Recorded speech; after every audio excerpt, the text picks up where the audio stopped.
Hi everyone, it's Adam here from Ads Productions, and this is the review of the Edifier S1000MKII Bluetooth bookshelf speakers. Let's get some of the basics out of the way. This comes with a 3.5mm RCA audio cable, as well as the standard RCA audio cable.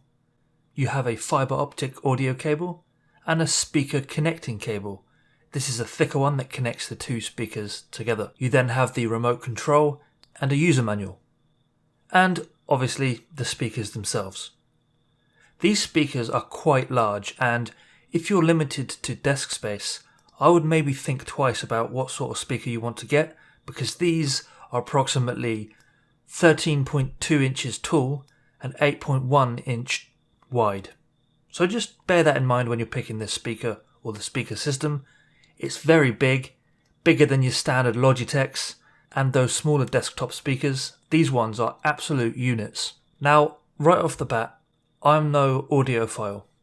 I don't know the difference between various frequency responses. I don't know the average time it takes for signal to noise ratio and things like that. I'm not going to go into the very technical details of these speakers, just from a consumer point of view. And I have to say, when you immediately take them out of the box, it is a little bit overwhelming how large these speakers are.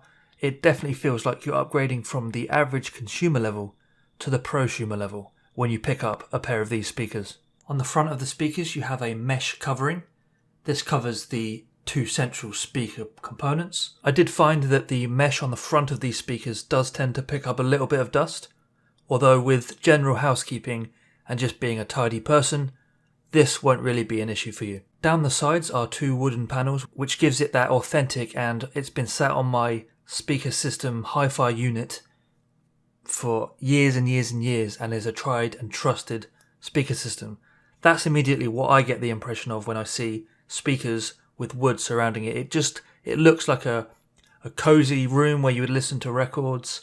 It's not one of these very modern and clean looking no character speaker that you would have with your PC. It looks like it would integrate well and look really cool in most hi-fi setups. The remote control that it comes with kind of looks a bit like a Apple TV remote or an Amazon Fire Stick, I think it's called. The only real complaint I have about it is that it's a little bit of a fingerprint magnet. But besides that, it's got all your default functions on it. You've got a power button at the top, you've got a mute button just below, a Bluetooth on or off button on the right hand side, and then you've got a navigation kind of toggle, which both double as play and pause, reverse, fast forward, volume up and volume down. And then you have line 1 and line 2, so you can alternate between whatever lines are in. So you could have a turntable, and then you could also have some other audio equipment plugged in on the different line. Then you can switch over to optical using the optical button. And then at the bottom right you have the coax button. A fairly plain and simple remote, but it does the job just fine. On the back of the right hand speaker, the master controls, which includes two RCA ports, an optical audio cable port, a coaxial port, and not only this, you've got the volume, treble and bass, which are separated by very, very high quality dials. You also have the speaker connection to connect the right speaker to the left. This is back to the start when we had that thicker cable included. You can actually play the audio out of one speaker, but if you want both speakers to be having the same audio, put the cable in the input in the back of the right speaker and then insert it into the left one. It's a very clean and tidy control set. No unnecessary bells and whistles. The response you get from the dials is very clean. There's a weight to these dials, but not too much. It does feel like a premium one. It's not just going to snap off in your hand. The only real criticism I have is that there's no real control of any of the settings with the remote control or on the front of the speakers to easily access. So the only real way you have access to the bass and the treble and the on-off switches are by going to the back of the speakers, which is obviously not convenient if you're sat at a desk. You have to reach over around the back. It's not a deal breaker, although it's just something to consider. Sometimes it's easier if there's a volume knob on the front, which means you don't have to rely on the remote control that you may inevitably lose, which I tend to from time to time. But yeah, just a couple of dials on the front or even on the side, just for easier access, would have been nice. But hey, I'll put up with it for the sound quality that you get from this.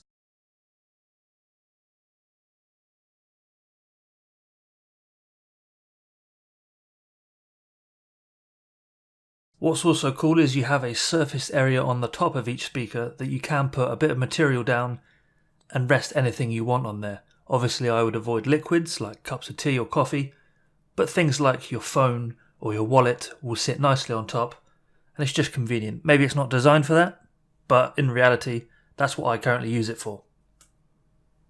Sometimes at least. There are 4 feet on the bottom of each speaker that provide optimal grip on whatever surface you decide to put it on. I used a wooden surface in this example, just on my desk, but if you were going to put it on a more glossy and slippery surface, they would hold their own there as well. I didn't really run into any issues when using Bluetooth with these speakers. It did exactly what I expected it to do. I connected to it, went to Spotify, played it, it sounded great.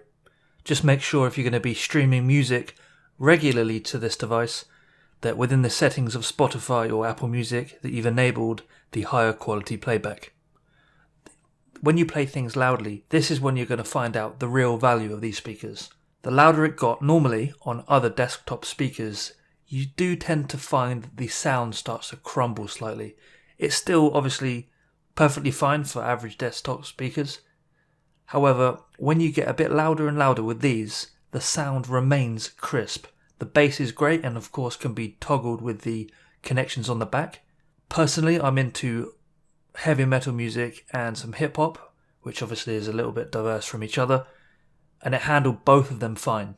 When it got onto the heavier drums on the rock music, the punching bass was really good. It gave a really good feedback, and I can't really fault them, to be honest. Just know that they're going to sit on your desk and they're going to look great, and they actually sound really good as well. What I also did, which I don't think I've included B-roll in this video for, is I linked them up to my turntable and played a variety of songs that way. Those are using the RCA cables too. Plug them into the turntable, choose the correct output on the speakers using the controller, and it's really that simple. I paid for these speakers myself using my own money, purely because it was a kind of an entry level into the higher quality desktop speakers. I do have to say, make sure you have plenty of space available, because these aren't your simple small speakers you can tuck away behind a monitor. In fact, it's absolutely the opposite of that. These are massive speakers, and if you don't have the space, they're going to look a bit silly on your desk or on the stand. What I really did enjoy was the clarity of the vocals. I listened to some acoustic tracks as well as just some singing, and it was just really impressive. There was no deterioration in sound when the volume was up. It went through the speakers like a gem, and it was just amazing quality and just an absolutely fantastic update from what I've been using in the past. The vocals and the bass are really where you're going to tell these speakers apart in terms of quality. It's just absolutely phenomenal. It handles the vocals like a dream. It's almost like that person is in the room singing for you. It's just so good. I strongly recommend it if vocals are the majority of the music you're going to be listening to. Just bear that in mind though, I have come from a Logitech 2.1 speaker system, which is like $100, let's say, not even that. Go into a pair of active Bluetooth speakers like this, you're going to get that quality increase just because you're paying for the higher quality components. But speaking purely as a consumer, it does everything to impress me.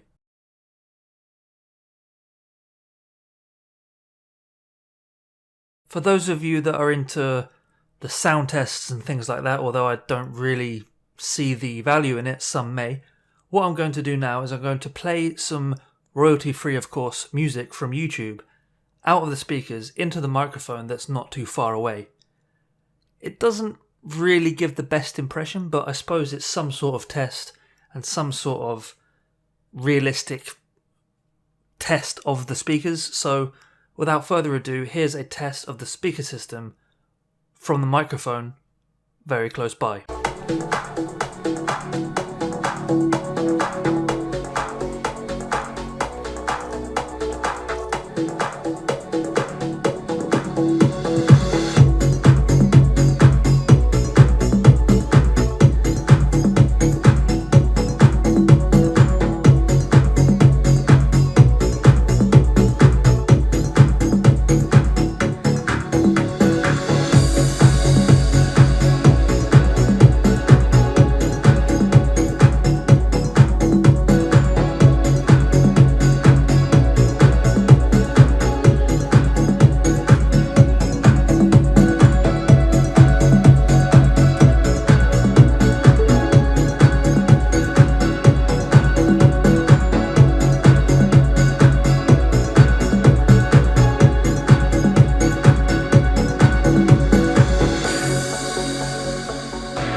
Hard to really gauge it for yourself. Maybe that did the trick, maybe it didn't. But I would really recommend getting down to your local hi-fi store and see if they have them in stock and just give them a listen, as you probably should do with any speaker that you end up purchasing or thinking about. Go and try them if you can. So as an overall summary then, what do I think about these speakers? Let's do design, let's do playback, let's do overall. So design wise, they are absolute monsters. They look great with the wooden accent down the side of each one. No controls for audio or treble or anything like that within easy reach unless you use the remote control.